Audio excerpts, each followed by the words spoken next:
نحمده ونصلي على رسوله الكريم اما بعد فاعوذ بالله من الشيطان الرجيم بسم الله الرحمن الرحيم رب اشرح لي صدري ويسر لي امري واحلل عقدة من لساني يفقهوا قولي باب طواف النساء مع الرجال، عورتوں کا طواف مردوں کے ساتھ۔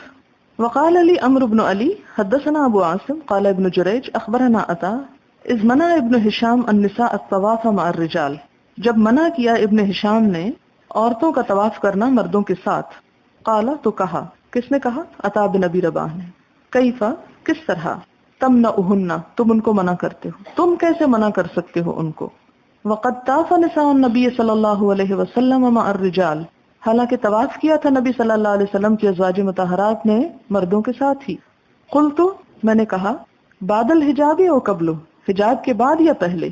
قال اے لعمری، اے قسم میری زندگی کی، یہ ایک محاورہ ہے، میری عمر کی قسم، اور یہ قسم جو ہے نا وہ لغو قسموں میں سے ہے، جس کے بارے میں آتا نا کہ لا یؤاخذکم اللہ باللغو فی ایمانکم، کہ اللہ تمہیں تمہاری لغو قسموں پر نہیں پکڑے گا۔ تو جو دل کے ارادے سے قسمیں کھائی جاتی ہیں وہ صرف اللہ کے نام کی کھائی جا سکتی ہے، یہ یاد رکھیے۔ میں نے یہ وضاحت اس لیے کر دی کہ کوئی اپنی جان یا اپنے بچے کی جان یا شوہر کی جان کی قسم نہ کھائے۔ لقد ادرکتہ بعد الحجاب، وہ کہتے ہیں کہ یہ میں نے ان کو حجاب کا حکم نازل ہونے کے بعد پایا، یعنی طواف کرتے ہوئے مردوں کے ساتھ۔ قلت، میں نے کہا، کیف یخالطن الرجال، کہ کس طرح مل جل جاتی تھیں مردوں کے ساتھ؟ قال لم یکن یخالطن، وہ مردوں کے ساتھ مل نہیں جاتی تھیں، یعنی ان کے اندر گم نہیں ہو جاتی تھیں۔ کانت عائشہ رضی اللہ عنہا، حضرت عائشہ رضی اللہ تعالی عنہا جو تھی، تطوف حجرۃ من الرجال، تطوف طواف کرتی تھی حجرتن الگ رہ کر، من الرجال مردوں سے۔ قرآن پاک میں بھی آتا نا حجرا محجورا، لا تخالطہم، نہیں ان سے مل جل جاتی تھی۔ فقالت امرأۃ، تو ایک عورت نے کہا، انطلقی، چلو، نستلم، ہم چوم لیں، یا ام المومنین، اے ام المومنین، یعنی ایک عورت نے حضرت عائشہ سے کہا کہ آؤ حجر اسود کو چومنے کو چلتے ہیں، تو وہ کیا کہتی ہیں؟ قالت، کہتی ہیں، انطلقی، انکی، خود ہی جاؤ، وابت، اور انکار کیا۔ فکنہ یخرجن متنکرات باللیل، اور وہ نکلا کرتی تھیں رات کے وقت کہ پہچانی نہ جاتی تھی، متنکرات یعنی انکار کی جاتی۔ فیطفن مع الرجال، تو طواف کرتی تھی مردوں کے ساتھ۔ ولکنہن، لیکن وہ، کنہ تھیں، اذا دخلن البیت، بیت اللہ میں داخل ہوتی، قمنا، تو کھڑی ہو جاتی، حتی یدخلن، یہاں تک کہ داخل ہوتی، واخرج الرجال، اور مرد نکال دیے جاتے۔ اس سے کیا مطلب بنتا ہے کہ باہر چلتے ہوئے اگرچہ ایک چکر میں مرد اور عورتیں شامل ہوتے تھے، لیکن اس کے باوجود الگ رہا جا سکتا ہے، یعنی بچ کے انسان نکل سکتا ہے، ضروری نہیں کہ ان کے ساتھ جڑ کے ہی طواف کرے، باوجود اس کے کہ ایک ہی لائن یا ایک ہی جگہ ہوتی ہے، لیکن پھر بھی اتنا ڈسٹینس ضرور ہوتا ہے کہ جسم جسم سے ٹچ نہ کرے۔ بعض اوقات بہت زیادہ رش جب ہو جاتا ہے، دھکم تیل ہو جاتی ہے، تو اس میں احتمال ہوتا ہے، لیکن عموماً اگر نارملی انسان طواف کرے تو اس میں ایسا خطرہ نہیں ہوتا۔ یہاں پر بیت اللہ کے اندر داخل ہونے کی بات ہو رہی، خانہ کعبہ میں، کہ اس میں کس طرح اندر داخل ہو، کیونکہ وہ تو ایک چھوٹا سا لمیٹڈ ایریا، اگر مرد اور عورتیں سارے اکٹھے گھس جائیں تو اس میں تو بہت مشکل ہو جائے۔ جیسے اب بھی حتیم کے اندر جب عورتیں ہوتی ہیں تو مرد نہیں جا سکتے، اور جب مرد ہوتے تو عورتیں نہیں، کیونکہ چھوٹی جگہ ہے اور اس میں پھر ساتھ ساتھ لگنے کا اندیشہ ہوتا ہے۔ کہتے ہیں کہ وہ کھڑی ہو جاتی تھی آ کے، اور اس وقت تک داخل نہیں ہوتی تھی جب تک کہ مرد اس سے نکال نہیں دیے جاتے تھے۔ اور اب بھی آپ دیکھیں وہاں پر تو ایسا ہوتا ہے کہ اب لائن بنوا دی جاتی ہے حجر اسود کو چومنے کے لیے، ایک طرف رکن یمانی کی طرف مردوں کی لائن ہوتی ہے اور دوسری طرف عورتیں کھڑی ہوتی ہیں، اور بیچ میں سپاہی کھڑا ہوتا ہے، تو وہ لٹکا ہوا ہوتا ہے اوپر سے، اور باری باری مردوں کو اور عورتوں کو موقع دیتا ہے۔ لیکن اس کے باوجود چونکہ ہماری قوم جو ہے وہ دوسروں کی باری زیادہ اچھی طرح لینا جانتی ہے، اپنی باری کا انتظار نہیں ہوتا، تو عموماً گڈمٹ بھی ہوتی، لیکن پھر اس موقع پہ ان کو مارنا پڑتا ہے بعض اوقات، اور ہٹانا پڑتا ہے زبردستی بھی۔ پھر کہتے ہیں جی شرطے وہاں بہت مارتے ہیں، یہ نہیں سوچتے کہ ہم مارنے کا موقع دیتے ہیں۔ پھر یہاں پر کیا فرمایا کہ وَكُنْتُ آتِي عائشة، وہ کہتے ہیں کہ میں حضرت عائشہ کے پاس آیا کرتا تھا، انا و عبید بن عمیر، میں اور عبید بن عمیر، وہی مجاورۃ فی جوف سبیر، اور وہ رہا کرتی تھی یا ٹھہرتی تھی سبیر پہاڑ کے جوف میں۔ جوف کہتے ہیں اس کا خالی حصہ یا اندر کا حصہ، یعنی سبیر کے مقام پہ وہ ٹھہرتی تھی، مراد یہ ہے۔ یہ راوی کہہ رہے ہیں کہ ہم حضرت عائشہ کو وزٹ کیا کرتے تھے، کس لیے؟ کچھ سیکھنے کے لیے، اور وہ مکہ میں جب آتی تھی تو ہم ان کے پاس سیکھنے کو جایا کرتے تھے، اور جب وہ عمرہ یا حج کرتی تو ان کا جو مقام یا قیام ہوتا تھا وہ ایک مخصوص جگہ تھی جو سبیر کا پہاڑ تھا۔ قلت میں نے کہا وما حجابها، یعنی تم لوگ ان کے پاس جاتے تھے تو ان کا پردہ کیسے تھا، یعنی ایسے ہی چلے جاتے تھے. قال هي في قبة تركية، کہ وہ ایک ترکی خیمے میں ہوتی تھی، یعنی وہ اندر بیٹھی ہوئی ہوتی تھی. لہا غشاء، جس کا پردہ ہوتا تھا. غشاء کہتے ہیں ایسے پردے کو کہ جس میں سے دھندلا دھندلا نظر بھی آ جاتا ہے، جسے ہمارے ہاں یہ جالیوں کے پردے نہیں ہوتے، یہ تو بہت ہی باریک ہوتے ہیں جو شیشے کے ساتھ لگے ہوئے ہوتے ہیں عموماً. وما بیننا و بینہا غیر ذالک، اور ہمارے اور ان کے درمیان اس پردے کے علاوہ کچھ اور نہیں ہوتا تھا. ورأیت علیہا درعا موردا، اور میں نے ان کو گلابی کرتا پہنے ہوئے دیکھا تھا. خاص طور پر وہ بیان کرتے ہیں ان کے لباس کے بارے میں. اس کا یہ نہیں مطلب کہ وہ سامنے بیٹھی تھی اور گلابی کرتا ان کا دیکھا جا رہا تھا، مطلب یہ کہ ایون اگر کسی نے اوپر سے چادر بھی اوڑی ہو تو ان کے کرتے ہماری طرح نہیں ہیں. ان کے کرتے جو درع کہتے ہیں نا، وہ جو ٹخنوں تک ان کی جو میکسی ٹائپ ہوتا ہے، وہ ایون اگر کسی نے اوپر کرتا یا کچھ بھی اوپر چادر وغیرہ اوڑی تو نیچے سے وہ نظر آتا ہے. یعنی یہاں یہ پتہ چلتا ہے کہ عورت کا نکلنا منع نہیں. اگرچہ ازواج مطہرات کا حجاب عام عورتوں سے بھی زیادہ سخت تھا، لیکن اس کے باوجود بھی وہ اپنے کاموں کے لیے نکلا کرتی تھی، اور صحابہ کرام ان کو پہچان بھی لیا کرتے تھے، اس میں حرج نہیں ہے. حدثنا اسماعیل قال حدثنا مالک عن محمد بن عبد الرحمن بن نوفل عن عروة بن الزبير عن زینب بنت ابی سلمہ عن ام سلمہ رضی اللہ عنہا زوج النبی صلی اللہ علیہ وسلم قالت شکوت الى رسول اللہ صلی اللہ علیہ وسلم انی اشتکی. حضرت ام سلمہ کہتی ہیں کہ میں نے نبی صلی اللہ علیہ وسلم سے عرض کیا، میں نے شکایت کی کہ میں بیمار ہو گئی ہوں. اشتکی، مجھے شکایت ہو گئی ہے. فقال، تو آپ نے فرمایا طوفی، طواف کرو من وراء الناس، لوگوں کے پیچھے سے، وانت راکبۃ، اور تم سوار ہو، یعنی سوار ہو جاؤ اور پیچھے پیچھے سواری میں، یعنی بیچ میں نہ گھسو سواری لے کے، بلکہ ان کے پیچھے پیچھے چلتی آؤ. فطفت، تو کہتی ہے میں نے طواف کیا، ورسول اللہ صلی اللہ علیہ وسلم، اور نبی صلی اللہ علیہ وسلم جو تھے، ہی نہ اذن، اس وقت، یصلی، نماز پڑھ رہے تھے، الی جنب البیت، بیت اللہ کے قریب یا ساتھ ہی پاس ہی، جنب پہلو کو کہتے ہیں نا. وہ یقرأ، اور وہ پڑھ رہے تھے کیا، والطور وکتاب مستور، یعنی یہ آیات پڑھ رہے تھے. باب الکلام فی الطواف، طواف میں بات چیت کرنا. حدثنا ابراہیم ابن موسیٰ قال حدثنا ہشام ان ابن جریج اخبرهم قال اخبرني سلیمان الاحول ان طاووسا اخبره عن ابن عباس رضی اللہ عنہما ان النبی صلی اللہ علیہ وسلم مر وهو يطوف بالکعبۃ، کہ نبی صلی اللہ علیہ وسلم گزرے اور وہ طواف کر رہے تھے، بالکعبۃ، کعبہ کا، بانسان، ایک شخص کو دیکھا، ربط یدہ، کہ جس نے اپنا ہاتھ باندھا ہوا تھا، الی انسان، دوسرے انسان کے ساتھ، بسیرن، ایک تسمے کے ساتھ، او بخیتن، یا دھاگے سے، او بشین غیر ذالک، کہ اس کے علاوہ کوئی چیز تھی. اس کا مطلب یہ کہ نبی صلی اللہ علیہ وسلم حالت طواف میں طواف کرتے ہوئے ایک شخص کے پاس سے گزرے جس نے اپنے ہاتھ کو دوسرے شخص کے ہاتھ سے رسی سے باندھ رکھا تھا. فقطعہ، تو آپ نے اس کو کاٹ دیا. النبی صلی اللہ علیہ وسلم بیدہ، اپنے ہاتھ کے ساتھ، یعنی ہاتھ سے توڑ دیا اس کو. ثم قال خذ بیدہ، پھر آپ نے کیا فرمایا کہ اس کے ہاتھ کو پکڑ کے چلو، یعنی اس طرح کے کام نہ کرو.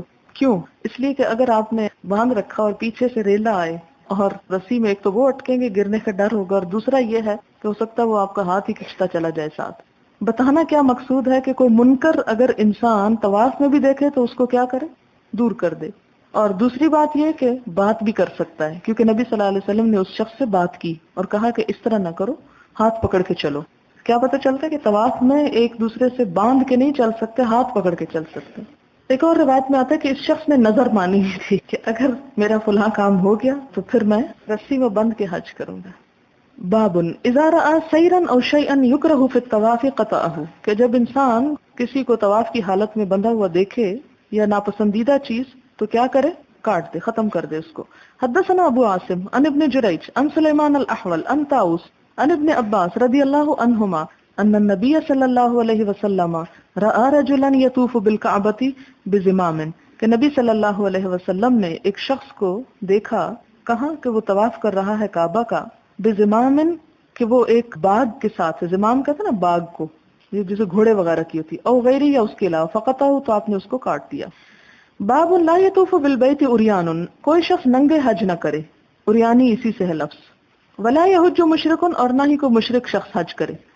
حدثنا یحیی بن بکیر قال حدثنا اللیث قال یونس قال ابن شہاب حدثني حمید بن عبد الرحمن ان ابا ہریرہ اخبره ان ابا بکر الصدیق رضی اللہ عنہ بعثه في الحجۃ التي امره علیہا رسول اللہ صلی اللہ علیہ وسلم قبل حجۃ الوداع، کہ حضرت ابو بکر صدیق رضی اللہ تعالی عنہ کو آپ صلی اللہ علیہ وسلم نے لوگوں کے ساتھ بھیجا الحجتی اس حج میں التی امرہ علیہ رسول اللہ صلی اللہ علیہ وسلم جس حج کا امیر بنایا تھا آپ صلی اللہ علیہ وسلم نے حضرت ابوبکر کو قبل حجۃ الوداع کہ حجۃ الوداع سے پہلے، یعنی حجۃ الوداع وہ حج تھا جس میں آپ صلی اللہ علیہ وسلم نے خود کیا، اور اس سے 1 سال پہلے حضرت ابوبکر کی قیادت میں لوگوں کو حج کرنے بھیجا، لیکن اس حج میں صرف مسلمان نہیں تھے، دوسرے لوگ بھی شامل تھے، اور پھر وہ آیات نازل ہوئی سورۃ برات کی یا سورۃ توبہ کی پہلی، جس میں آتا ہے کہ برات من اللہ و رسولی، کہ اللہ تعالیٰ مشرکین سے اور اس کا رسول بھی مشرکین سے بری ہے، اور اس سال کے بعد کوئی مشرک حج کرنے کو نہ آئے، تو اس کی طرف یہاں اشارہ ہے۔ یوم النحر فی رہط یؤذن فی الناس، تو ابو بکر جو تھے وہ کیا کر رہے تھے؟ منادی کر رہے تھے کس دن؟ یوم النحر، یوم النحر کو، فی الناس لوگوں میں۔ کیا منادی تھی؟ اللہ یحج بعد العام مشرکن، کہ اس سال کے بعد کوئی مشرک حج نہ کرنے آئے، ولا یطوف بالبیت عریان، اور نہ ہی کوئی ننگے طواف کرے بیت اللہ کا۔ یہ جو یوم النحر کا لفظ آیا، یہ تھوڑے سے میں ایام پہ آپ کو روشنی ڈال دوں تاکہ آپ کو یہ باتیں سمجھنے میں آسانی ہو۔ جیسا کہ آپ کو معلوم ہے کہ حج کے لیے ضروری ہے کہ حج کا مہینہ ہو، اس کے علاوہ اگر آپ حج کے مقامات پہ پھر کے آ جائیں تو آپ کا حج نہیں ہوگا، اور حج کے مہینے میں بھی ذوالحج کا مہینہ ہو، ٹھیک ہے، اور ذوالحج کے مہینے میں بھی حج کی ابتدا 8 تاریخ سے ہوتی ہے، یعنی اس کے جو مراسم ہیں 8 تاریخ سے باقاعدہ شروع ہو جاتے ہیں، اگرچہ قافلے شوال سے جانا شروع ہو جاتے ہیں، شوال، ذیقعد، ذوالحج میں بھی پہنچتے ہیں، لیکن 8ویں تاریخ کو احرام پہن کر جو مکہ میں ہیں وہ مکہ سے، اور جو باہر سے آ رہے ہیں وہ باہر سے، احرام پہن کر منا جائیں گے، اور اس کو کہتے ہیں یوم ترویہ۔ ترویہ کا معنی ہوتا ہے پانی پلانا، چونکہ سفر شروع کرنے سے پہلے عرب اونٹوں پہ سفر کرتے تھے تو اونٹوں کو خوب پانی پلا لیتے تھے، اور وہ ایک دفعہ کا پیا ہوا پانی کئی کئی دن کام آ جاتا تھا ان کو، تو اونٹوں کو سیراب کرتے، اس دن کو انہوں نے نام رکھا تھا یوم الترویہ۔ منا جاتے اور یہاں 5 نمازیں ادا کرتے، ظہر سے پہلے جاتے ہیں، ظہر اور عصر پڑھتے ہیں، پھر مغرب اور عشاء، اور اگلے دن کی صبح وہ کیا ہے؟ فجر ہو گئی، 5 ہو گئی نا پوری، یعنی فجر کے بعد آپ کسی بھی وقت نکل سکتے ہیں مکہ سے، کس کی طرف؟ منا کی طرف۔ کس تاریخ کو؟ 8 تاریخ کو۔ وہاں جب آپ 5 نمازیں پڑھ لیتے ہیں، اور اگلا دن کیا ہوتا ہے؟ 9 تاریخ، یہ ہے حج کا اصلی دن، الحج عرفہ، یہ یوم عرفہ ہے۔ منا سے قافلے روانہ ہوتے ہیں عرفات کی طرف۔ مسنون کیا ہے کہ صبح کی نماز کے بعد روانہ ہوا جائے، سورج نکلنے کے بعد، لیکن ہمارے ہاں تو چونکہ رش بہت زیادہ ہوتا ہے، اس لیے لوگ بعض اوقات اندھیرے میں اور آدھی رات کو نکل پڑتے ہیں، لیکن مسنون طریقہ یہی ہے کہ فجر کی نماز منا میں پڑھی جائے اور پھر آپ نکل جائیں عرفات کو۔ آپ عرفات میں پہنچتے ہیں تو عرفات میں جو مخصوص مقام ہے کھڑے ہونے کا، اس کے چاروں طرف حدود لکھی ہوئی ہیں، اور اس کے اندر کی طرف آپ نے کھڑے ہونا، بہت بڑا وسیع میدان ہے، اور اسی میں وہ پہاڑ ہے جس کے بارے میں آتا ہے کہ جہاں پر حضرت آدم علیہ السلام کی توبہ قبول ہوئی تھی۔ لیکن اس پہاڑ پہ چڑھنا یا وہاں پر جانا بھی ضروری نہیں، وہاں پر آپ رہتے ہیں زوال آفتاب کے بعد سے۔ اگر کوئی پہلے ہو کے آ گیا کہ صبح ہی صبح جا کے تو کہا کوئی بھی نہیں، سب لوگ ادھر آ رہے ہیں اور میں واپس جاتا ہوں فٹافٹ، آسانی رہے گی، تو یہ ٹھیک نہیں، آپ کا حج ہی نہیں۔ حج کے لیے ضروری ہے کہ زوال آفتاب کے بعد، سورج ڈھلنے کے بعد آپ وہاں پر قیام کریں، اور مسنون کیا ہے؟ مغرب تک۔ مغرب کی اذان ہوتے ہی آپ وہاں سے چل پڑیں گے، نماز نہیں پڑھیں گے۔ وہاں سے آپ کہاں آئیں گے؟ مزدلفہ۔ رات آپ مزدلفہ گزاریں گے، اور صبح سویرے ہی آپ پھر منا کو روانہ ہو جائیں گے۔ منا کو جب آپ روانہ ہوں گے تو یہ اب 10 تاریخ ہو چکی ہوگی۔ اس تاریخ کو کہتے ہیں یوم النحر۔ اس دن 3 اہم کام کیے جاتے ہیں: کنکریاں مارنا، بال منڈوانا، اور قربانی کرنا۔ کیونکہ قربانی اس دن کی جاتی ہے اس لیے اس کو یوم النحر کہا جاتا ہے۔ یہ 10 تاریخ ہے، یہ وہ تاریخ ہے جب پاکستان میں ہم عید منا رہے ہوتے ہیں اور قربانی کر رہے ہوتے ہیں۔ اب آپ دیکھیں کہ اس کے بعد 11، 12 اور 13 بھی، یہ ہیں ایام تشریق۔ ایام تشریق جو ہیں یہ منا میں قیام کے دن ہیں، 2 دن بھی ٹھہرا جا سکتا ہے اور 3 دن بھی۔ فَمَن تَعَجَّلَ فِي يَوْمَيْنِ فَلَا إِثْمَ عَلَيْهِ وَمَن تَأَخَّرَ فَلَا إِثْمَ عَلَيْهِ۔ اور 2 دن ٹھہرنا یا 3 دن ٹھہرنا دونوں ثابت ہیں۔ اس کے بعد آپ کیا کریں گے؟ یہاں سے نکل چلیں گے۔ کدھر کو جائیں گے؟ آپ مکہ آ جائیں، آپ مدینہ چلے جائیں، جہاں آپ کا دل چاہے جائیں، لیکن آپ کا حج ہو گیا۔ یہ جو 2 ایام تشریق بعد کے ہیں اس میں آپ رمی کرتے ہیں، یا 3 دن ٹھہرے تو 3 دن آپ رمی کرتے ہیں، اور رمی بھی مسنون کب ہے؟ زوال کے بعد، پہلے دن جو یوم النہر ہوتا ہے اس دن زوال سے پہلے صبح صبح کرتے ہیں، لیکن باقی دنوں میں زوال کے بعد کی جاتی۔ اس کے بعد حج آپ کا مکمل ہو چکا، درمیان میں آپ جاتے ہیں اور طواف کرتے ہیں اور سعی کرتے ہیں، اس کو طواف افاضہ کہا جاتا ہے، اور طواف افاضہ حج کا دوسرا اہم رکن ہے۔ تو حج کے جو دو بنیادی فرائض یا ارکان ہیں وہ یہی ہیں، یوم عرفہ کو عرفات میں قیام، عرفات کے میدان میں زوال کے بعد، اور اس کے بعد واپس وہاں سے آ کے آپ کے لیے مسنون ہے کہ آپ انہی دنوں میں، یعنی جو منا کے دن ہیں انہی میں آپ مکہ جا کر طواف کر لیں۔ اگر کسی خاتون کو پیریڈز ہوں یا کوئی اور بیماری یا وجہ ہو تو ذوالحج کے آخر تک، یعنی اس سارے مہینے میں وہ فرض رکن ادا کر سکتی ہے۔ اگر کوئی اس کو ادا کیے بغیر گھر آ گئی تو حج ادھورا ہوا۔ یہاں پر ہمیں کیا پتہ چلتا ہے کہ بیت اللہ کے ارد گرد عریاں اور مشرک طواف نہ کرے، اس کی دلیل کیا ہے؟ اس کی دلیل یہ ہے کہ آپ صلی اللہ علیہ وسلم نے حضرت ابوبکر رضی اللہ تعالی عنہ کو حجۃ الوداع سے 1 سال پہلے امیر حج بنا کر بھیجا تھا، اور پھر سورۃ التوبہ نازل ہوئی، انہیں حکم دیا کہ وہ لوگوں کے درمیان اعلان کریں، اور پھر حضرت علی کو بھی پیچھے سے بھیجا تھا کچھ مخصوص ہدایات دے کر، اور اس میں یہ اعلان میں باتیں تھی کہ مشرک اور عریاں حج نہ کریں۔ عربوں کے ہاں مشرکین مکہ جب حج کرتے تھے تو وہ کیا کرتے تھے؟ ننگے طواف کرتے تھے۔ باب اذا وقف فی الطواف، اگر کوئی رک جائے طواف میں یعنی کھڑا ہو جائے، وقال عطا فی من یطوف فتقام الصلاۃ او یدفع عن مکانہ، اور عطا کہتے ہیں کہ اگر ایک شخص طواف کر رہا ہو تو نماز قائم ہو جائے، یعنی آپ طواف کرنے گئے، اذان ہو گئی اور تھوڑی دیر بعد تکبیر ہو گئی اور نماز شروع ہونے لگی، اب آپ بیچ میں کھڑے ہیں کہ میں نماز پڑھوں کہ طواف پورا کروں، اگر میں طواف چھوڑ کے نماز میں شریک ہوتا ہوں تو کہیں میرا طواف تو نہیں خراب ہوتا، کیا مجھے پھر نئے سرے سے شروع کرنا پڑے گا یا میں اسی کو جاری رکھ سکتا ہوں؟ مثلاً 3 چکر کر کے آپ نے نماز شروع کی، تو اس صورت میں بعد میں کیا آپ 4 کر سکتے ہیں یا پھر دوبارہ سے آپ 3 بھی کریں گے؟ تو یہ اس کے بارے میں بات ہو رہی۔ عطا کیا کہتے ہیں کہ فی من یطوف، کہ جو طواف کر رہا ہے، فتقام الصلاۃ، تو نماز قائم کی جائے، او یدفع عن مقامہ، یا وہ اپنی جگہ سے ہٹا دیا جائے، اذا سلم یرجع الی حیث قطع علیہ، کہ جب وہ سلام پھیر لے تو کیا کرے؟ وہیں لوٹ جائے جہاں سے اس نے طواف روکا تھا، جس جگہ سے، یعنی مثلاً آدھے چکر پہ تھا تو وہیں کھڑا ہو کے نماز پڑھا تو پھر وہیں سے دوبارہ کام شروع کر دے۔ وَيُذْكَرُ نَحْوَهُ عن ابن عمر، ابن عمر کی بھی یہی رائے ہے، وہ عبد الرحمن ابن ابی بکر رضی اللہ عنہ، اور حضرت عبد الرحمن بن ابی بکر کی بھی۔ باب صلی النبی صلی اللہ علیہ وسلم، نماز پڑھی نبی صلی اللہ علیہ وسلم نے، لسبوئہ، 7 چکروں کے لیے، یعنی 7 مرتبہ چکر لگا کے آپ نے پھر نماز بھی پڑھی۔ کتنی نماز؟ رکعتین، 2 رکعتیں۔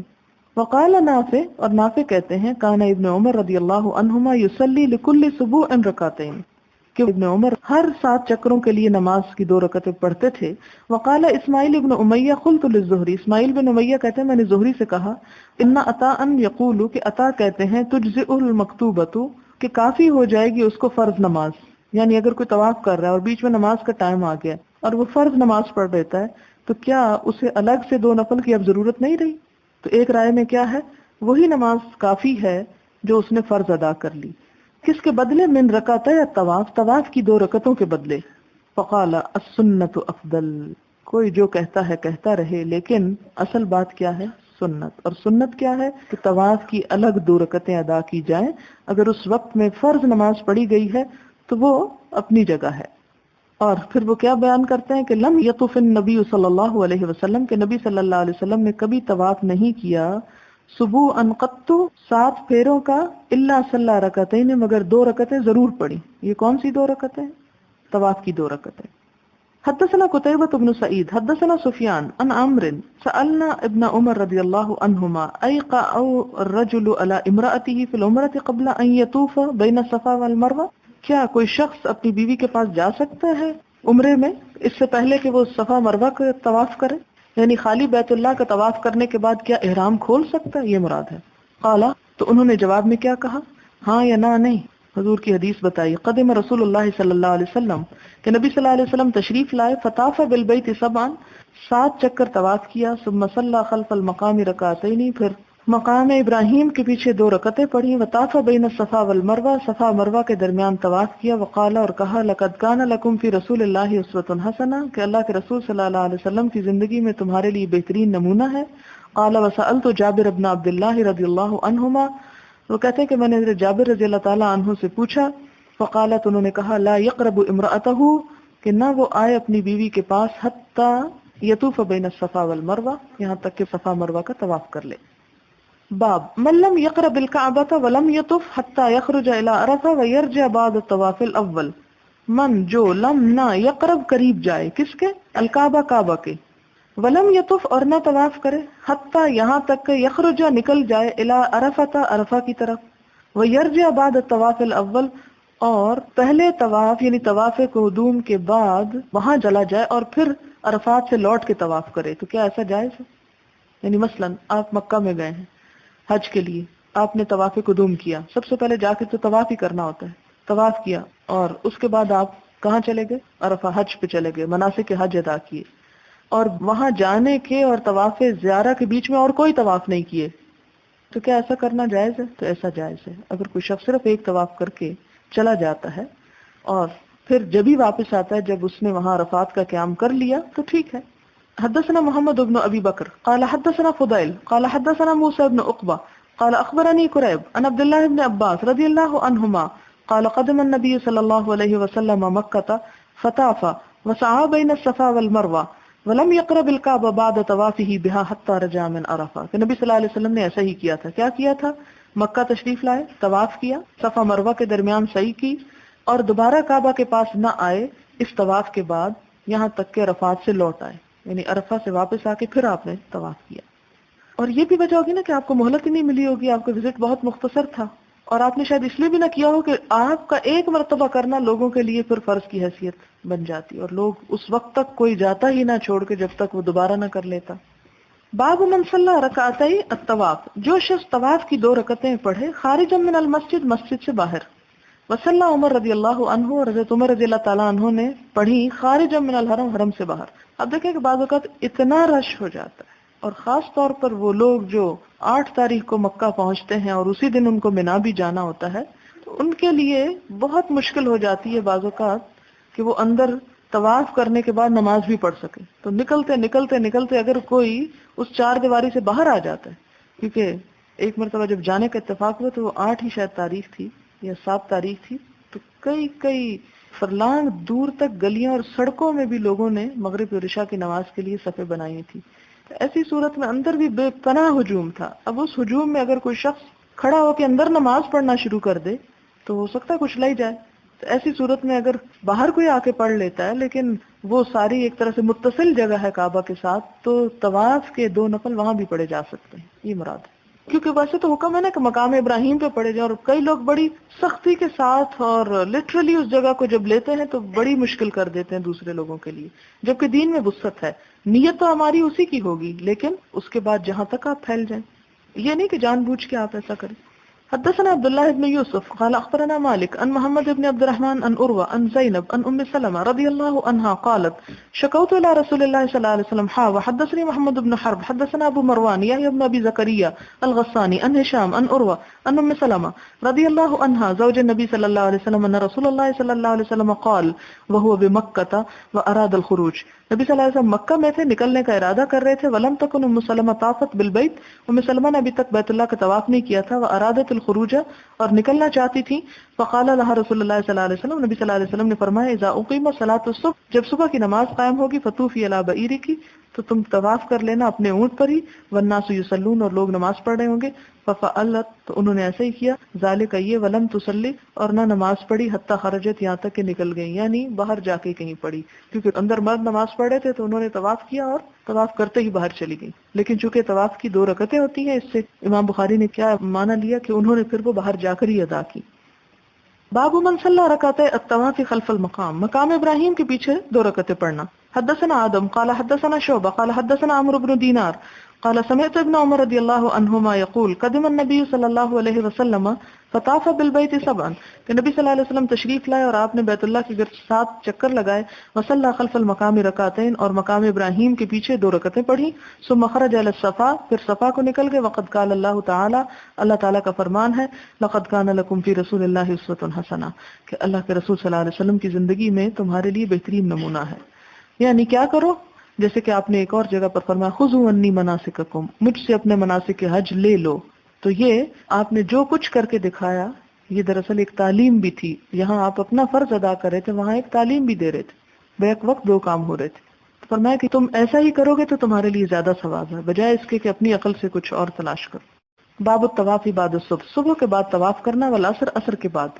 اب یہاں پر کیا ہے کہ سورج طلوع ہونے کا وقت ہو جاتا ہے، تو کیا پھر نفل کا کیا بنے گا؟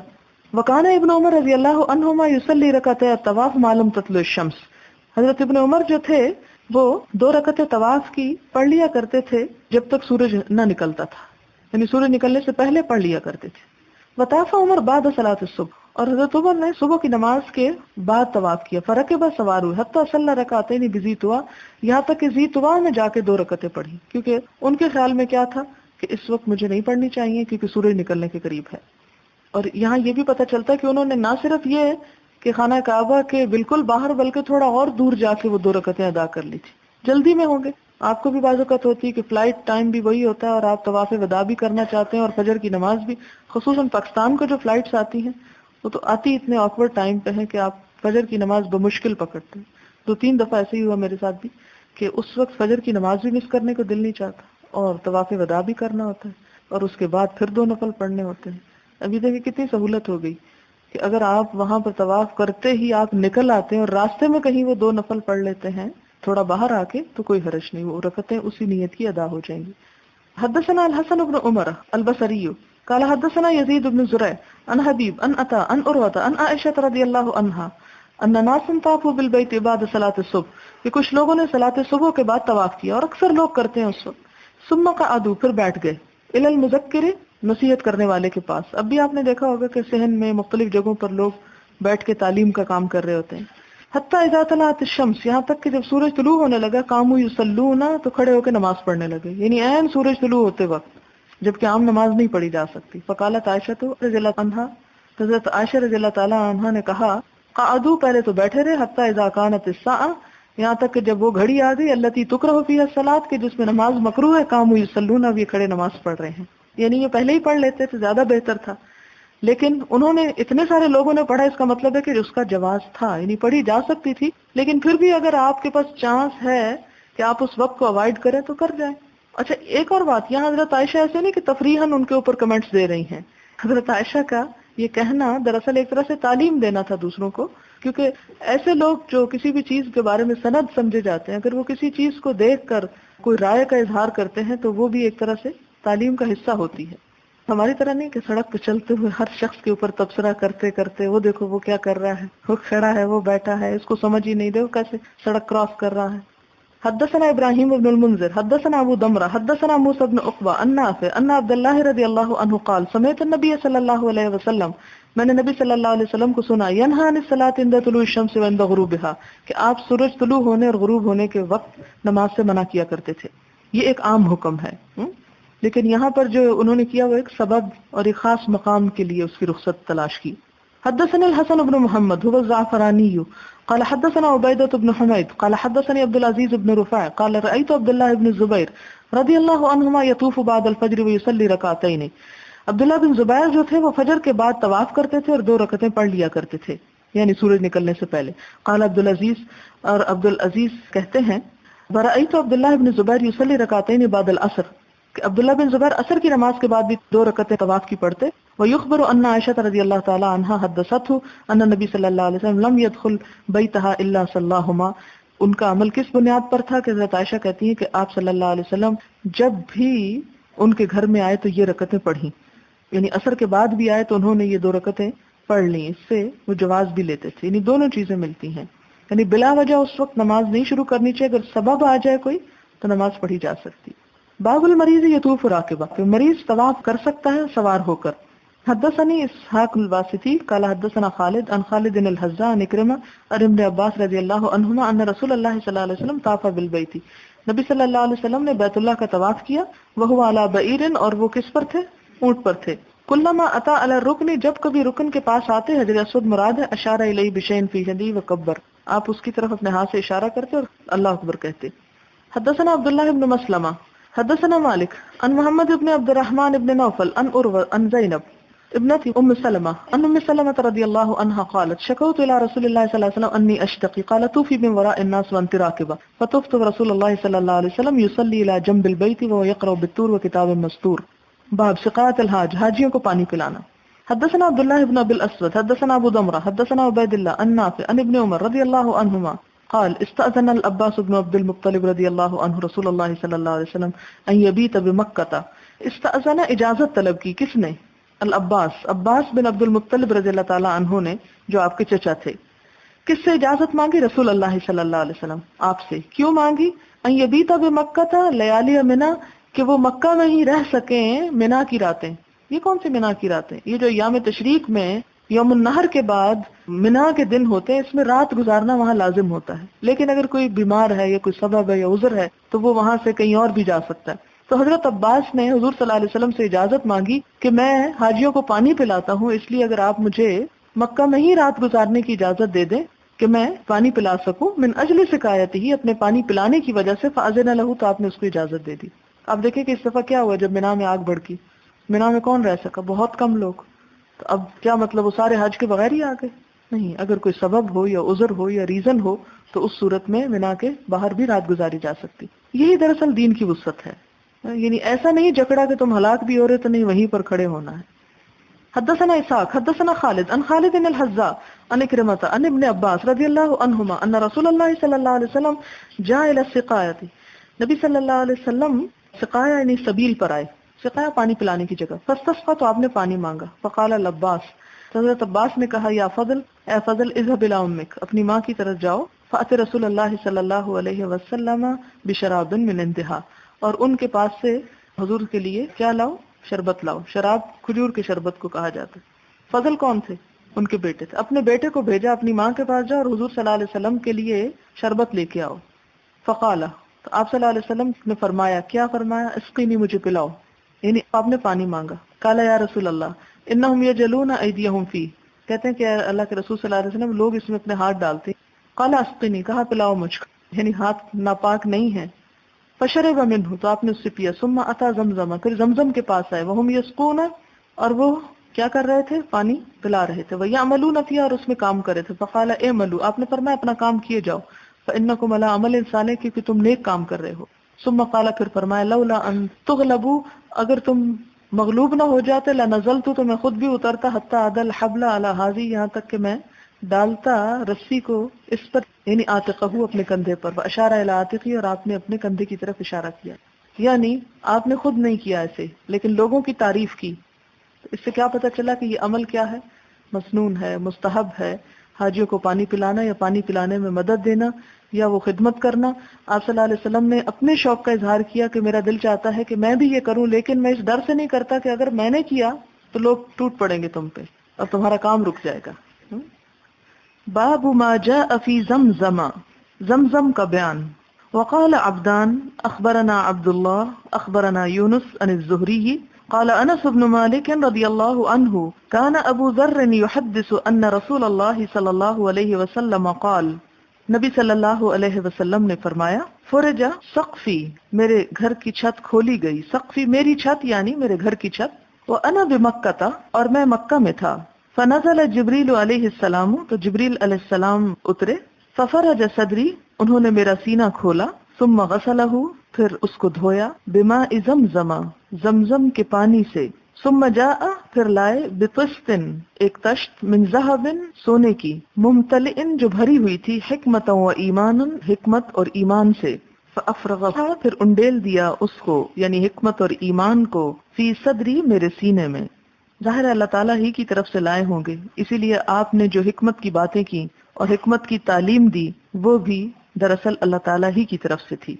ثم اطبقہ، پھر اس کو بند کر دیا، سینہ جوڑ دیا. ثم اخذ بیدی، پھر انہوں نے میرا ہاتھ پکڑا. فعرج بی الی السماء الدنیا، پھر مجھے آسمان دنیا کی طرف لے کر چڑھ گئے. فقال جبریل لخازن السماء الدنیا، تو جبریل علیہ السلام نے آسمان دنیا کے خازن یا داروغے کو پکارا. افتح، کھولو.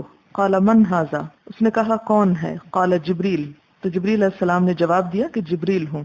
یہاں پر زمزم کا بیان ہے اور یہ حدیث پہلے بھی گزر چکی ہے، لیکن یہاں خاص طور پر زمزم کی فضیلت کے بارے میں بتانے کے لیے امام بخاری اس کو لے کر آئے ہیں کہ اس کے ساتھ آپ صلی اللہ علیہ وسلم کے سینے کو دھویا گیا. یہاں پر تو ممکن نہیں، لیکن اگر آپ کبھی جائیں، اللہ تعالیٰ آپ سب کو لے جائے وہاں اپنے گھر میں، تو 2-3 چیزوں کا خاص طور پر اہتمام کریں. ایک تو یہ ہے کہ زمزم کا پانی جو ہے اس کو خوب پئیں. ویسے بھی وہاں ڈی ہائیڈریشن ہو جاتی، گرمی بہت ہوتی ہے، لیکن اس نیت سے نہیں کہ گرمی ہے اس لیے پینا ہے، اس لیے کہ یہ ایک بابرکت پانی ہے. ایک روایت میں آتا ہے کہ منافق زمزم کا پانی پیٹ بھر کے نہیں پیتے، انہیں اس سے کوئی دلچسپی نہیں ہوتی. ایک اور حدیث میں آتا ہے کہ زمزم کا پانی جس غرض سے پیا جائے اس غرض کے لیے ہے، یعنی جس مقصد یا جس نیت، اور نیت سے مراد ثواب کی نیت بھی ہو سکتی ہے، ایک سنت کا اتباع بھی ہو سکتا ہے، اور ایک اور روایت میں آتا ہے کہ بیماریوں کی شفا بھی ہے اس میں، تو اس نیت سے بھی پیا جا سکتا ہے. پھر زمزم پیتے وقت جو دعا ہے وہ قبول ہوتی ہے، تو اس کا اہتمام بھی کرنا چاہیے. پھر صرف پینا نہیں چاہیے بلکہ اس کو اپنے منہ پہ بھی چھینٹے مارنے چاہیے، اپنے سینے پہ. تو ہمیشہ اس چیز کو سامنے رکھتے کہ آپ صلی اللہ علیہ وسلم کا تو اندر سے دھویا گیا تھا، چلیں اگر ہمارا باہر سے ہی دھل جائے تھوڑا سا تو شاید کچھ حصہ مل جائے اس حکمت کا. اس کے علاوہ سر پر بھی ڈال سکتے ہیں آپ. بعض لوگ کہتے نہیں بے حرمتی ہوتی، یہ سب باتیں میں اس لیے کہہ رہی ہوں کہ بے حرمتی کی اس میں کوئی بات نہیں. وہ پانی ہے، اور پانی اللہ تعالیٰ نے استعمال کی چیز پیدا کی ہے، اور اس کے ساتھ کوئی بھی استعمال آپ کرتے ہیں تو حرج نہیں ہے. ایون اگر سارے جسم پہ بہانے کا موقع ملتا ہے تو بھی اس میں کوئی بے حرمتی نہیں ہے.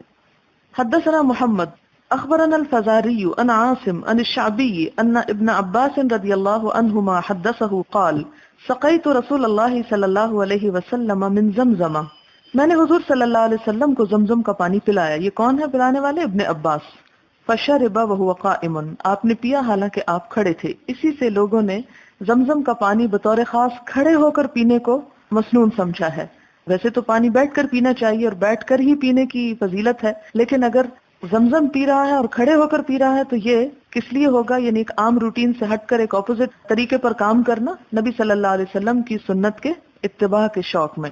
یہی وجہ کہ آپ دیکھیں گے کہ وہاں پر جو زمزم کا علاقہ ہے اس میں پانی پینے کی جو جگہ ہیں یا وہ جو بنائے ہوئے ہیں ٹیپس وہ اونچے ہیں، اور اس کے ساتھ کپس وغیرہ باندھے ہوئے ہیں، تو وہ کھڑے ہو کر ہی پینے کے لیے. آپ اگر نیچے بیٹھنا چاہیں تو وہ کپ آپ تک نہیں پہنچ سکتا، یعنی جو زنجیر سے بندھا ہوا ہوتا ہے، تو وہ بھی اسی سنت کے اتباع میں ایسا کیا گیا ہے. لیکن اس کا یہ مطلب نہیں کہ آپ ہر جگہ ضرور ہی کھڑے ہو کر پیئیں. اگر آپ کہیں پر بیٹھ کر پی رہے ہیں، مثلاً آپ جہاز میں بیٹھے ہوئے ہیں اور پانی پینا چاہتے ہیں اور بلا وجہ آپ کھڑے ہو کے پی رہے ہیں، یا گرنے کا خطرہ ہے کہیں پر اور کھڑے ہو کر، تو یہ فرض نہیں ہے، نہ واجب ہے نہ لازم ہے، لیکن کر لیا جائے تو بہت افضل ہے.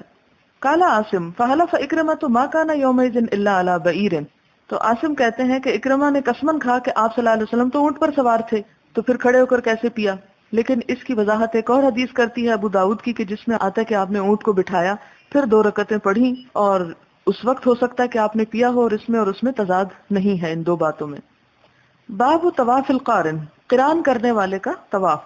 حدثنا عبداللہ بن یوسف اخبرنا مالک عن ابن شہاب عن عروہ عن عائشہ رضی اللہ عنہا خرجنا مع رسول اللہ صلی اللہ علیہ وسلم فی حجۃ الوداع فاہللنا بعمرۃ ثم قال من کان معه هدی فلیحل بالحج والعمرۃ. حضرت عائشہ سے روایت ہے کہ ہم حضور صلی اللہ علیہ وسلم کے ساتھ نکلے، کب؟ فی حجۃ الوداع، حجۃ الوداع میں. فاہللنا بعمرۃ، تو ہم نے عمرے کا احرام پہنا یا عمرے کی نیت کی.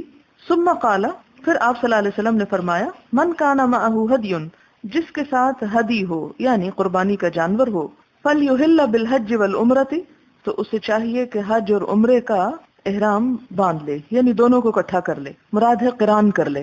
ٹھیک ہے. ثم لا يحل، پھر وہ حلال نہ ہو، حتی یحل منہما، یہاں تک کہ ان دونوں سے حلال ہو، یعنی دونوں کام ایک ہی احرام میں کرے. قران اور تمتع میں اور فرق نہیں ہے، فرق یہ ہے کہ قران ایک ہی احرام کے ساتھ عمرہ اور حج ہوتے ہیں، جبکہ تمتع میں عمرے کے بعد احرام کھول کر دوبارہ حج کے لیے احرام پہنا جاتا ہے، جبکہ اسی ایک ہی وزٹ میں عمرہ اور حج دونوں ہی ہوتے ہیں. اسی طرح تمتع میں قربانی کا ساتھ ہونا ضروری نہیں ہے. اگر کسی شخص کے پاس وسعت ہے وہاں جا کر خریدنے کی تو خرید لے، اور اگر وہاں نہیں خرید سکتا تو اس صورت میں روزے بھی رکھ سکتا ہے. لیکن اگر اسے قران کرنا ہے تو پھر کیا کرنا ہوگا؟ ہدی ساتھ لے کے جانی ہوگی. مثلا ہم لوگ یہاں سے جیسے جہاز سے جاتے ہیں تو ساتھ اس طرح نہیں لے جا سکتے، اس صورت میں وہاں سے بھی لی جا سکتی ہے. پھر آتا ہے ثم قال من کان معه هدی فلیحل بالحج والعمرۃ، کہ جس شخص کے پاس قربانی ہو اسے چاہیے کہ حج اور عمرے کا ایک ساتھ احرام پہن لے یا باندھ لے. ثم لا يحل حتى يحل منهما، پھر نہ حلال ہو، یعنی عمرے کے بعد حلال نہ ہو جائے جب تک کہ ان دونوں یعنی حج اور عمرے سے حلال ہو. فقدمت مکہ تھا، تو میں مکہ آئی، یعنی حضرت عائشہ کہتی ہیں فقدمت کی راوی یہی ہے اس حدیث کی. فقدمت مکہ تھا، میں مکہ میں آئی، وانا حائض اور میں حیض کی حالت میں تھی. فلما قضینا حجنا، جب ہم نے اپنا حج پورا کر لیا، ارسلنی، آپ نے بھیجا مجھ کو، مع عبد الرحمن کے ساتھ، یہ ان کے بھائی ہیں، للتنعیم، تنعیم کی طرف. فاعتمرت، تو میں نے عمرہ کیا. فقال صلی اللہ علیہ وسلم، تو آپ صلی اللہ علیہ وسلم نے فرمایا، هذه مکان عمرتک، کہ یہ تمہارے عمرے کی جگہ پر ہے. فطاف الذین، تو طواف کیا ان لوگوں نے، اہلوا، جنہوں نے احرام پہنا تھا یا احرام باندھا تھا، بالعمرۃ، عمرے کا، ثم حلوا، پھر وہ حلال ہو گئے، ثم طافوا طوافا آخر، پھر انہوں نے ایک اور مرتبہ طواف کیا، بعد ان رجعوا من منا، جب وہ منا سے لوٹ آئے. اور یہ کب لوٹنا ہوتا ہے منا سے؟ جب قربانی آپ کر چکے تو اس کے بعد آپ کیا کریں، آ کر طواف افاضہ کریں. اور اسی دن بھی ہو سکتا ہے، 10 کو بھی ہو سکتا ہے، بہتر ہے 10 کو ہی کر لیا جائے، کیونکہ انسان پھر پوری طرح حلال ہو جاتا ہے. اور اگر نہیں کرتا تو 11 کو بھی کر سکتا ہے، 12 کو بھی کر سکتا ہے. اور پھر یاد کروائے دیتی ہوں کہ اگر کسی خاتون کو پیریڈز ہیں تو اس صورت میں 13، 14، 15، حتیٰ کہ مہینے کے آخر تک بھی وہ کر سکتی، کیونکہ بعض اوقات جو معلم حضرات ہوتے ہیں وہ وہیں سے منا سے سیدھے لے جاتے ہیں مدینہ کو. تو پھر اگر اس صورت میں کسی خاتون کا رہ جائے تو پھر ذی الحج کے دنوں میں ہی واپس مکہ میں آ کے وہ طواف اپنا کر سکتی ہے، کیونکہ بہت سی چیزیں بعض اوقات انسان کے کنٹرول میں نہیں ہوتی. کسی کا سوال تھا کہ اگر کسی کی پہلی فلائٹ ہو اور ان دنوں میں پیریڈز بھی ہوں تو وہ خاتون کیا کریں؟ ان کو ڈیلے کرنا ہی پڑے گا. اس کی وجہ یہ ہے کہ ساری زندگی کا پیسہ جمع کر کے انسان جاتا ہے، اور اگر حج ادھورا چھوڑ کر آ جائے تو اس سے حج تو نہیں ہوگا. حج کے 2 بڑے رکن ہیں، وقوف عرفات اور طواف، اور اگر طواف نہیں ہوتا تو حج نہیں ہوتا. اور یہ طواف آپ کو منا کے بعد ہی کرنا ہے، لہٰذا اس صورت میں آپ کو فلائٹ کینسل کرنی پڑے گی، چاہے جرمانہ ہی کیوں نہ بھرنا پڑے. اور اس میں بھی شاید بہتری ہوتی ہے، کیونکہ کچھ لوگوں کو جلدی سیٹ چاہیے ہوتی ہے، ان کو ملتی نہیں، تو ہو سکتا ہے کہ آپ کے اس وجہ سے ان کا آنے کا سبب بن جائے. ہاں، لیکن اس میں بھی بہت اندیشہ ہوتا ہے کہ اگر سب لوگ اس طرح کرنے لگے تو سارا سسٹم ہی بگڑ کے رہ جائے، کیونکہ وہاں سے آنا تو کوئی بھی نہیں چاہتا. تو بہرحال جو بھی صورت ہو، جس طرح بھی ممکن ہو اس صورت کو اختیار کیا جائے، لیکن حج اگر کرنے کے لیے گئے ہیں اور نیت سے گئے ہیں تو اس کو مکمل کر کے ہی واپس لوٹیں. وَأَمَّا الَّذِينَ جَمَعُوا، اور جنہوں نے جمع کیا تھا بین الحج والعمرۃ، یعنی حج اور عمرے کو، طافوا طوافا واحدا، تو انہوں نے ایک ہی طواف کیا، یعنی جو شروع میں تھا. اچھا، اس میں تھوڑا سا اب یہ ہے کہ فقہی اختلاف ہے. ایک گروہ کی رائے یہ ہے کہ جو قران کرتا ہے اس کے لیے حج اور عمرے کے لیے ایک ہی طواف اور ایک ہی سعی جو ہے وہ کافی ہو جاتی ہے. لیکن دوسرے گروہ کی رائے یہ ہے کہ نہیں، 2 طواف اور 2 سعی لازم ہے. حدثنا يعقوب بن ابراہیم حدثنا ابن علیہ عن ایوب عن نافع ان ابن عمر رضی اللہ عنہما دخل ابنه عبد الله وظهره في الدار فقال انی لا آمن ان يكون العام بين الناس قتال فيصدوك عن البيت فلو اقمت، فقال قد خرج رسول اللہ صلی اللہ علیہ وسلم فحال كفار قریش بینه وبین البیت. ابن عمر سے روایت ہے کہ دخل ابنه عبد اللہ، کہ داخل ہوئے ان کے بیٹے عبداللہ، وظہرہ فی الدار، اور ان کی سواری جو تھی وہ گھر میں تھی. فقال، تو انہوں نے کہا، انی لا آمن. اب یہاں پر آپ دیکھیں کہ آپ کو تھوڑی حیرت ہو رہی ہوگی کہ یہ عبداللہ کس کو کہہ رہے ہیں. عبداللہ خود بھی ہے اور بیٹے کا نام بھی عبداللہ رکھا ہوا ہے. ہمارے ہاں عموماً ایسا نہیں ہوتا. کیا اس کی یہ وجہ تھی کہ ان کو اپنا نام بہت پسند تھا تو اپنے ساتھ اپنے بیٹے کا نام بھی وہی رکھ لیا؟ یہ وجہ نہیں تھی. وجہ یہ تھی کہ نبی صلی اللہ علیہ وسلم نے فرمایا کہ اللہ تعالیٰ کو 2 نام بہت پسند ہیں، عبداللہ اور عبد الرحمن. تو اللہ تعالیٰ کے اس پسندیدگی کی وجہ سے انہوں نے اپنے بیٹے کا نام بھی عبداللہ رکھ دیا. اسی حدیث کو فالو کرتے ہوئے میرے والد نے بھی اپنا نام تبدیل کر کے عبد الرحمن رکھ لیا، جبکہ تقریباً 30 سال تک ایک نام چلتا رہا ان کا. ایسی چیزیں بہت کم، لیکن میں یہ نہیں کہوں گی کہ آپ سب جا کے اپنے بچوں کے نام تبدیل کر کے ایک نئے فساد کو جنم دیں گھر میں. لیکن یہ ہے کہ آئندہ کے لیے اگر آپ پلان کریں تو ہو سکتا ہے، اگر اپنے بچوں کے لیے نہیں تو ان کے بچوں کے لیے یا کہیں بھی. یہ کوئی فرض بھی نہیں ہے اور کوئی سنت موقدہ بھی نہیں ہے، ایک مستحب چیز ہے. ان کے بیٹے عبداللہ اپنے باپ عبداللہ کے پاس آئے اور ان کی سواری حج کو جانے کو تیار تھی. ظہر یا سواری، ظہر کا لفظی معنی ہوتا ہے پیٹھ، اور ظہر یعنی پیٹھ یعنی جانور کی پیٹھ مراد ہے، اور اس سے مراد سواری لی جاتی ہے. فقال انی لا آمن ان یکون العام بین الناس قتال. تو بیٹا کہتا ہے کہ میں اس بات سے امن میں نہیں ہوں، یعنی مجھے ڈر لگ رہا ہے. لا آمنو یعنی مجھے خوف ہے، ان یکون العام کہ ہو سال بین الناس لوگوں کے درمیان قتال جنگ، فیصدوک عن البیت تو وہ تجھ کو بیت اللہ سے روک دیں گے. یعنی مجھے لگتا ہے کہ اس سال جنگ ہوگی اور حج نہیں ہو سکے گا اور خصوصاً آپ نہیں جا سکیں گے. فلو اقمتا، تو اگر آپ نہ جائیں حج کو، اقمتا یعنی قیام کرے، کہاں قیام کرے یعنی گھر پر ہی رہیں. فقال، تو کہتے ہیں قد خرج رسول اللہ صلی اللہ علیہ وسلم. یہ کون کہتے ہیں؟ عبداللہ بن عمر کہتے ہیں. عبداللہ کے باپ عبداللہ کہتے ہیں کہ نکلے رسول اللہ صلی اللہ علیہ وسلم، فحال کفار قریش بینہ و بین البیت.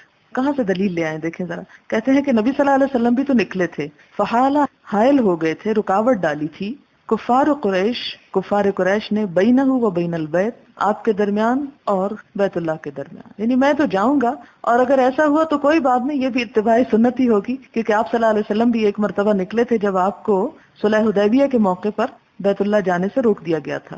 فَإِنْ حِيلَ بَيْنِي وَبَيْنَهُ، پھر اگر میرے اور ان کے درمیان رکاوٹ ہو گئی، افعل کما فعل رسول اللہ صلی اللہ علیہ وسلم، تو میں ویسا ہی کروں گا جیسے نبی صلی اللہ علیہ وسلم نے کیا. اس سے پھر حضور صلی اللہ علیہ وسلم کی بات آتی کہ کوئی چیز ایسی نہیں چھوڑی جس میں کوئی نمونہ یا کوئی سنت اپنی ہمارے لیے نہ رکھی ہو. اور اگر آپ کے راستے میں رکاوٹ نہ آتی تو ہم اپنی رکاوٹوں کو ایک بہت بڑی مصیبت سمجھ کر ہم کہتے کہ ہمیں تو اب معلوم نہیں کہ کرنا کیا چاہیے. پھر کہتے ہیں لقد کان لکم فی رسول اللہ اسوۃ حسنہ، البتہ تحقیق تمہارے لیے اللہ کے رسول صلی اللہ علیہ وسلم کی زندگی میں بہترین نمونہ ہے. ثم قال، پھر کہا اشہدکم، میں تم کو گواہ کرتا ہوں، انی قد اوجبت، کہ میں نے واجب کر لیا، مع عمرتی، اپنے عمرے کے ساتھ، حجن، حج کو. قال، کہا ثم قدم، پھر وہ آئے، فطاف لہما طوافا واحدا، تو انہوں نے دونوں چیزوں کے لیے ایک ہی طواف کیا. یہ پہلے میں نے دو آراء کا ذکر کیا نا، کہ ایک رائے میں ہے کہ ایک ہی کافی ہے اور دوسری میں یہ ہے کہ دو، یعنی قران کی جب نیت ہو. تمتع اور قران میں بنیادی فرق یہی ہے کہ دو الگ الگ ہوتے ہیں. اس موقع پر حضرت عبداللہ بن عمر نے قران کیا ہے کیونکہ دونوں کے لیے ایک ہی طواف کیا. حدثنا قتيبة حدثنا الليث عن نافع ان ابن عمر رضی اللہ عنہما اراد الحج عام نزل الحجاج، ابن عمر نے حج کا ارادہ کیا جس سال حجاج آیا یا نازل ہوا. کس کے لیے؟ ابن زبیر، ابن زبیر. یہ تو آپ کو تاریخ میں، اسلامی ہسٹری میں معلوم ہی ہوگا کہ حضرت عبداللہ بن زبیر اور حجاج بن یوسف کے درمیان ایک جنگ ہوئی تھی، اور اس میں حجاج کامیاب ہوا تھا، جس کے بعد حضرت عبداللہ بن زبیر کو شہید کر دیا گیا، اور ان کی لاش وہ لٹک رہی تھی، اور حضرت اسماء جو تھی ان کو دیکھ کر کہتی ہیں کہ یہ شہسوار ابھی نیچے نہیں اترا، اور بہت بوڑھی ہو چکی تھی، شاید ان کی عمر 100 سال ہو چکی تھی. بہرحال یہ تاریخ کا ایک دوسرا باب ہے. اس کے بعد حجاج کو حجاز کا حاکم بنا دیا گیا تھا. فقیل لہ ان الناس کائن بینہم قتال، تو ان سے کہا گیا کہ لوگوں کے درمیان جنگ ہونے کو ہے. کائن کانا سے ہے، ہو جائے گی یا ہونے والی ہے. وَإِنَّا نَخَافُ أَن يَصُدُّوكَ، اور ہمیں ڈر لگتا ہے کہ لوگ آپ کو روک دیں گے، یعنی کعبہ میں نہیں جانے دیں گے. فقال، تو انہوں نے کہا لقد كان لكم في رسول اللہ اسوۃ حسنہ، اذن اصنعوا كما صنع رسول اللہ صلی اللہ علیہ وسلم، تو پھر میں بھی ویسا ہی کروں گا جیسے نبی صلی اللہ علیہ وسلم نے کیا تھا. انی اشہدکم انی قد اوجبت عمرۃ، میں تم کو گواہ بناتا ہوں کہ میں نے اپنے اوپر عمرہ واجب کر لیا. ثم خرج، پھر وہ نکلے، حتی اذا كان بظاہر البیداء، یہاں تک کہ جب وہ بیداء کے مقام پر تھے.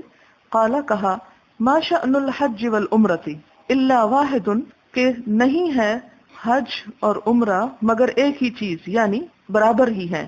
اشہدکم انی قد اوجبت حجا مع عمرتی، میں تم کو گواہ بناتا ہوں کہ میں نے واجب کر لیا حج کو عمرے کے ساتھ، یعنی پہلے صرف عمرہ کرنے جا رہا تھا، اب حج بھی ساتھ کروں گا. وَأَهْدَى هَدْيًا اشْتَرَاهُ بِقُدَيْدٍ، وَأَهْدَى، اور وہ لے گئے، یہ راوی اب بیان کرتے ہیں، اور وہ لے گئے ہدین، ایک ہدی، اشتراہ، جس کو انہوں نے خریدا تھا، بقدید، قدید کے مقام پر. قدید مکہ میں ایک جگہ کا نام ہے، مکہ کے قریب ہی ہے. اس سے کیا پتہ چلتا ہے کہ یہ لازم نہیں کہ ہدی انسان اسی جگہ سے لے کے جائے جہاں سے وہ حج کے لیے نکل رہا ہے. اگر کوئی شخص یہاں سے قران کی نیت کر کے جاتا ہے اور مکہ میں جا کے ہدی خرید لیتا ہے، یعنی قربانی کا جانور، تو ایسا کرنا جائز ہے. ولم یزد علی ذلک، اور اس پر کچھ اور اضافہ نہ کیا. فلم ینحر ولم یحل من شیء حرم منہ، تو انہوں نے قربانی نہیں کی. ولم یحل، اور نہ حلال ہوئے، من شیء، کسی چیز سے، حرم منہ، جس کو حرام کیا تھا. ولم یحلق، اور نہ سر منڈوایا. ولم یقصر، اور نہ بال کتروائے یا ٹرمنگ کرائی.